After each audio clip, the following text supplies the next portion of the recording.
Bonjour tout le monde, bienvenue sur la chaîne. Aujourd'hui on va s'attaquer à une série de films qui est pour moi une des plus intéressantes que j'ai pu voir ces dernières années. Donc je vais revenir sur tous les films un par un, du premier au quatrième, en les prenant dans l'ordre et non pas dans l'ordre chronologique, en revenant du coup sur ce qui est pour moi une des meilleures séries de films d'horreur. Le film se passe dans une époque qui est la nôtre, qui n'est pas si différente puisque l'intrigue principale du film se passe en 2016, au moment où il est sorti c'était en 2013, donc on n'était pas vraiment dans un futur lointain en 2150, non on est en 2016, et les États-Unis qui souffraient d'une crise financière absolument effroyable, un taux de chômage énorme, beaucoup de violence, beaucoup de délinquance, beaucoup de problèmes comme ça, ont décidé de ratifier dans la loi américaine le 28e amendement une période de 12 heures pendant laquelle tous les crimes, tous les délits, toutes les infractions à la loi seraient autorisés et n'auraient aucune conséquence pour celui qui les fait. Donc par crime on entend aller racketter les gens, aller détruire des boutiques, aller essayer de voler de l'argent dans une banque et surtout d'assassiner des gens totalement gratuitement sans aucune conséquence. Donc le premier film réalisé par James de Monaco, il a réalisé les 3 premiers, se passe dans une famille très riche, je dirais la famille américaine modèle avec le papa qui a très bien réussi sa carrière, qui par ailleurs vend des systèmes de sécurité et dont forcément la purge lui a bien permis de s'enrichir, la maman modèle avec la jeune fille un petit peu délinquante, un petit peu voyou, qui ne veut pas subir l'autorité de son père et de sa mère, et le petit garçon un peu geek. Donc voilà, je dirais que c'est la famille modèle, la famille parfaite, et qui attend avec impatience la purge, étant donné que eux sont totalement protégés dans leur château, dans leur muraille de caméras, de rideaux de fer, de barrières métalliques, de toutes ces choses-là, sauf que, faut forcément un élément perturbateur dans tout bon film d'horreur, quand la purge commence, un homme, un SDF, tente par tous les moyens de se sauver. Il est poursuivi par des gens qui, au début de l'intrigue, on ne les connaît pas, et ils vont très vite se retrouver avec cet inconnu dans leur maison, puisque le jeune aura pris pitié de lui, aura tenté de le sauver, sauf que bien évidemment, les gens qui étaient à sa recherche ont décidé de s'en prendre à la famille qui a tenté de le sauver. Et donc, on va vivre pendant l'heure et demie du film un jeu un petit peu du chat et de la souris, où déjà on ne sait pas où s'est caché le SDF puisqu'il a réussi à rentrer dans la maison. Dans le même temps, il y a les méchants qui veulent absolument s'en prendre à cet individu qui s'est retranché dans la maison. Et par conséquent, comme il a été protégé, vont s'en prendre à la famille. Donc on a la famille qui tente de survivre face à ceux de l'extérieur. On a la famille qui tente en même temps de survivre face à celui qui est à l'intérieur. Et donc le film, je dirais, il est très bien amené. Donc il est haletant, il est intéressant, c'est pas le meilleur de la franchise pour être honnête, mais il apporte quand même une certaine dose de stress, et même si la fin est assez prévisible, même plutôt pas mal, et c'est un petit peu la remarque que je ferais sur toute la série de films American Nightmare, le film est quand même très bien. Il y a un peu de gore, pas trop non plus, c'est stressant, c'est angoissant, bon on n'est pas dans Panic Room non plus au niveau de l'angoisse, c'est quand même modéré, mais je dirais que l'idée originale, elle est vraiment cool, elle est vraiment sympa, c'est quelque chose de très très innovant pour le genre film d'horreur et pour le genre futur qui est parti un petit peu en vrille. Donc honnêtement, ce film-là, le premier est bien, c'est pas le meilleur d'histoire du film d'horreur, loin de là, mais je lui attribuerais la note de 13 sur 20 et il permettait surtout, c'est ça qui est important, de lancer la série pour qu'on comprenne vraiment bien ce qui se passe. Le second film se passe cette fois-ci en 2023 et on va quitter les familles de riches et on va se retrouver à Los Angeles, donc dans une ville plutôt très mixte, avec un côté très riche qu'on connaît tous et un côté très pauvre, très ghetto, surtout constitué de Sud-Américains ou des classes, je dirais, les plus populaires, donc des Afro-Américains. Et cette fois-ci, on va donc suivre les aventures d'une mère et de sa fille qui vont tenter eh bien, de se sauver de cette purge puisque l'immeuble a été attaqué, littéralement attaqué par des commandos. Et dans le même temps, dans ce deuxième opus, on va suivre en même temps les aventures d'un homme dont au début on ne connaît pas grand chose, on sait simplement qu'il est dehors, et dès les premières apparitions on se rend compte que le gars sait quand même vraiment se battre. Donc on a un personnage un petit peu mystérieux, très bon combattant, on a ces deux personnes, ces deux filles plutôt des classes populaires, et on a un homme et sa femme qui eux sont les personnages je dirais, auxquels je me suis le moins attaché de ce film-là, vous laisse séparer. Malheureusement, leur voiture a été sabotée par un groupe de gens masqués.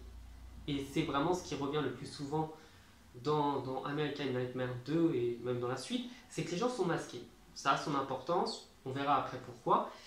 Et du coup, en fait, on va suivre ces aventures-là. Petit à petit, on se rend compte et on a l'impression que les gens qui sont à la purge, en fait, c'est pas vraiment des gens qui sont de la ville, c'est pas vraiment des citoyens.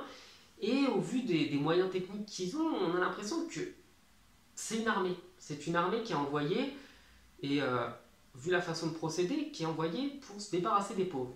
Mais ça commence à... C'est proposé, en fait, c'est une idée qui est suggérée, mais qui n'est pas dite directement. Et par contre, c'est quand on va se rendre compte que nos 5 héros vont se faire kidnapper pour être revendus à des très riches qui ont pour petit jeu d'utiliser leurs plus belles armes pour massacrer des pauvres, clairement en échange de monnaie, de la façon la plus sadique possible. C'est-à-dire que c'est un petit peu comme une chasse à courre. Donc on a 7 méchants surarmés dans une pièce dans le noir avec des lunettes thermiques, des armes, des couteaux, des pistolets, tout ce que vous voulez. Et dans le même temps, on a des proies qui ne sont pas censées pouvoir s'en sortir, puisqu'elles sont là pour être tuées. Sauf que évidemment, voilà, il fallait bien que ça se passe bien. Donc ça se passe bien, voilà, je vous expliquerai pas comment, mais ça se passe bien. Finalement, un groupe d'Afro-Américains anti-purge va réussir à apparaître dans le film. Ils vont avoir au début du film un petit speech, et à la fin du film une grande importance. Je reviens encore pas trop dessus parce que j'ai pas envie de vous spoiler l'entièreté du film, mais du coup, on a l'impression que la purge, elle sert réellement les intérêts des plus riches, parce que les plus riches, eux, sont protégés, les plus riches peuvent faire des jeux sadiques, affreusement sadiques. Dans le même temps, on apprend que le père de la jeune fille et du coup le père et grand-père, voilà, s'est auto-vendu, s'est vendu lui-même à des riches pour être tué. Et on se rend compte qu'en fait, ça ne sert pas les intérêts du pays, ça sert les intérêts des plus riches qui veulent se débarrasser des plus pauvres.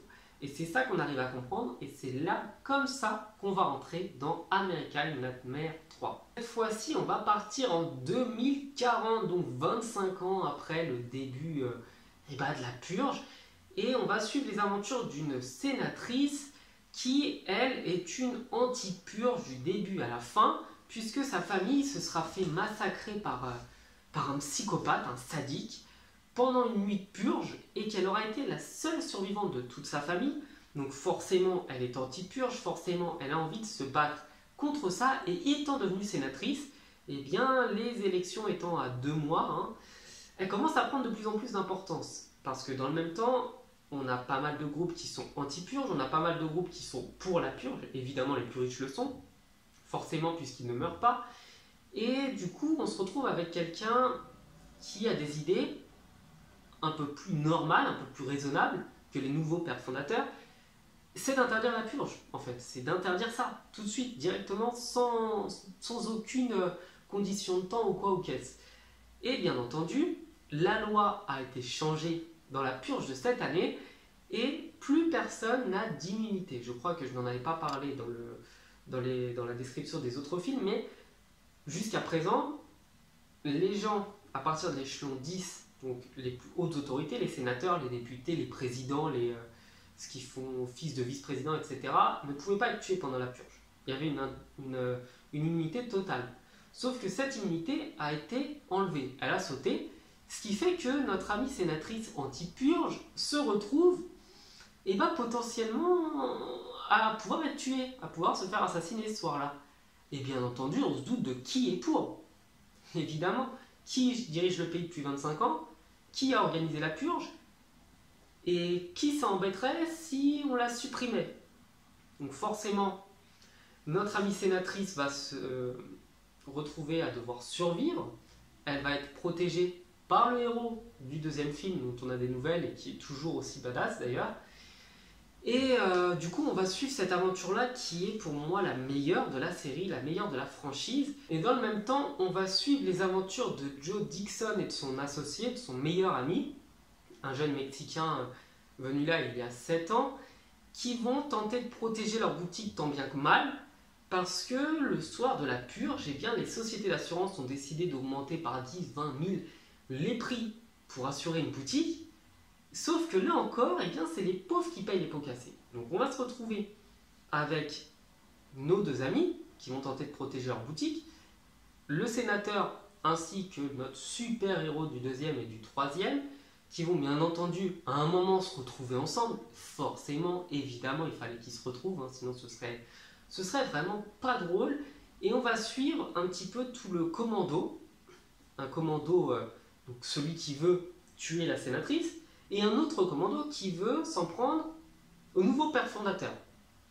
Donc on va se retrouver dans un jeu un petit peu mélangé, parce que d'un côté, la sénatrice, si elle laissait le second commando massacrer les pères fondateurs, eh bien, il passerait pour des martyrs et elle n'aurait aucune chance d'être élue présidente pour pouvoir annuler la purge.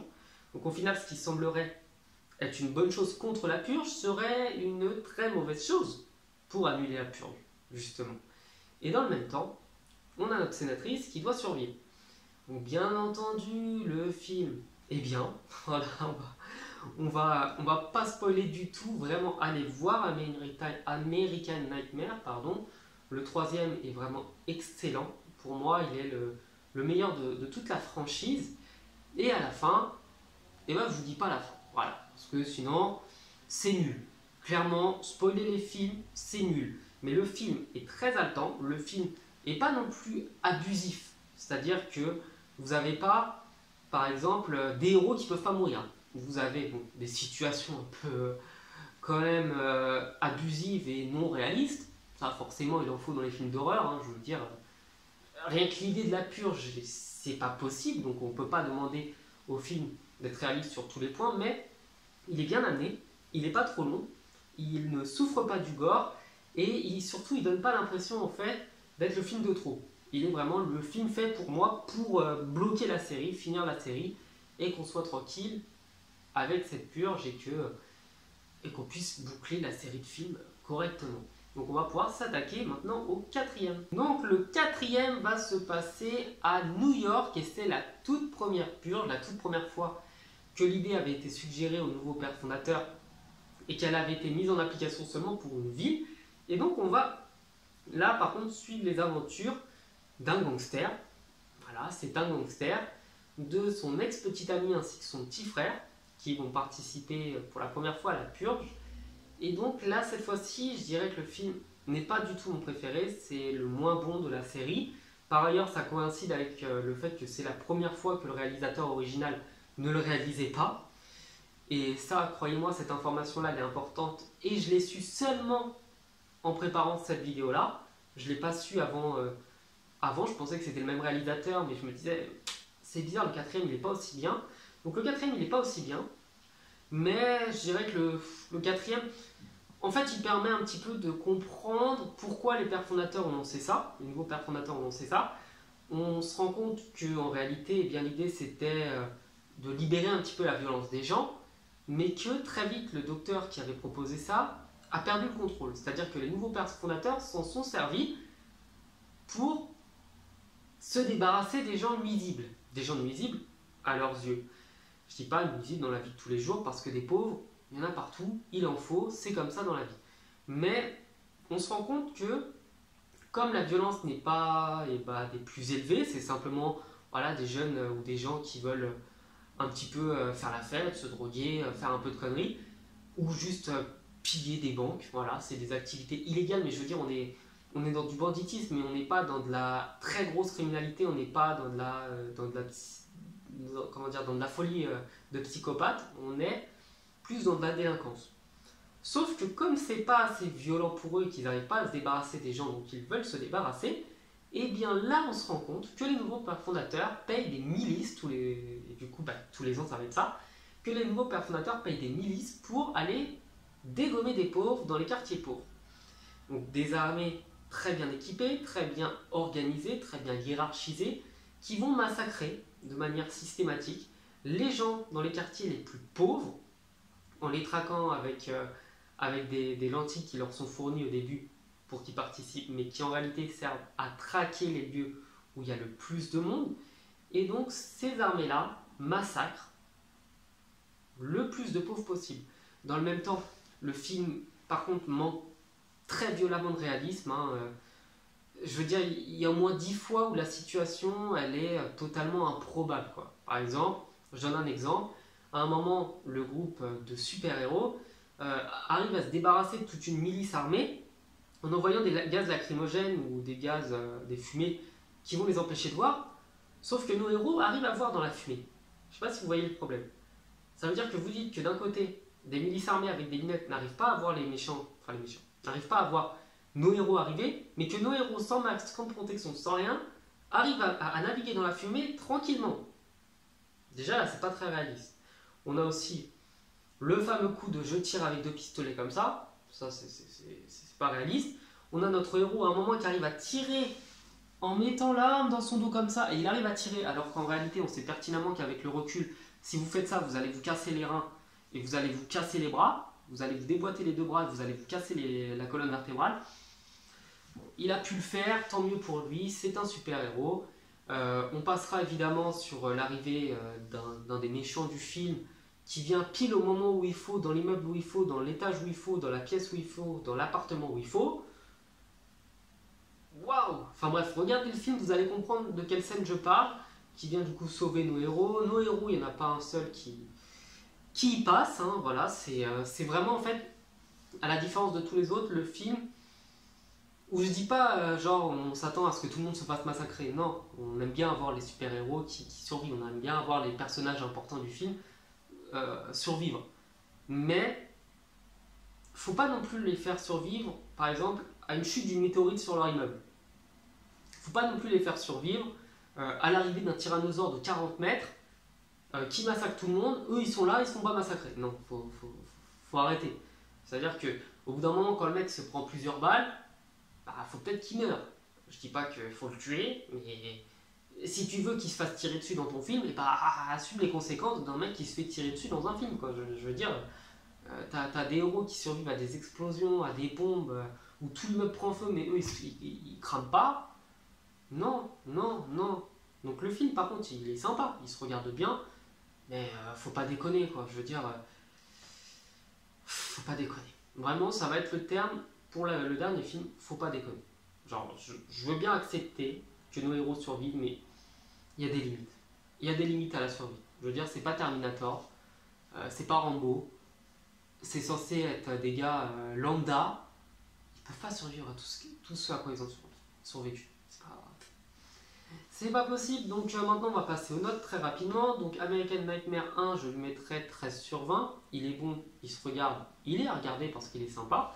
American Nightmare 2, je lui mettrai 14 parce qu'il est un peu plus rythmé, un peu plus haletant, un peu plus stressant, un peu plus angoissant. Le troisième, je lui mettrai la note de 16 sur 20 parce que pour moi il est bon. Vraiment, pour moi il est bon. Il est vraiment bon. C'est une bonne suite. C'est à la différence de beaucoup d'autres films, c'est une très bonne suite. Et par contre, le quatrième, je lui mettrais 11 sur 20 parce que c'est pas un nanar. Pour moi, en dessous de 10, ça commence à rentrer dans le nanar. C'est pas un nanar, mais trop peu réaliste. C'est-à-dire que ils auraient fait périr un ou 2 personnages importants histoire de verser une petite larme. Ça aurait été meilleur. Mais bon, voilà, on peut pas reprocher au réalisateur d'avoir voulu, d'avoir voulu apporter sa touche personnelle, mais on peut lui reprocher de s'être un petit peu trop éloigné du film de base, et c'est assez dommage parce que l'idée, franchement, elle est top. Donc voilà, merci de m'avoir suivi, je vous suggère de vous abonner à la chaîne, je vous suggère de me suggérer des films aussi, parce que je crois que j'ai fait quasiment essentiellement des films d'horreur, mais faut peut-être que je me diversifie un peu plus. Je vous souhaite de passer une bonne soirée. Je vous dis à la prochaine. Ciao.